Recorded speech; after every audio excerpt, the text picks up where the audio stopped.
Mehman Abdulla oğlu Məmmədov, Naxçıvan Muxtar Respublikası Dövlət Arxiv İdarəsinin rəisidir.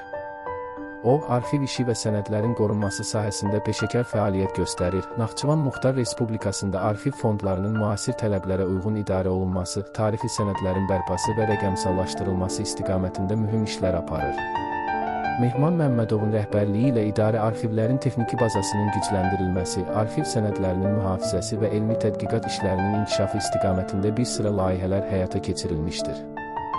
Mehman Abdulla oğlu Məmmədovun rəhbərliyi ilə Naxçıvan Muxtar Respublikasında arxiv işinin təşkili müasir tələblər səviyyəsində həyata keçirilir, tarixi sənədlərin rəqəmsallaşdırılması, mühafizəsi və ictimaiyyətə təqdimatı istiqamətində mühüm addımlar atılır.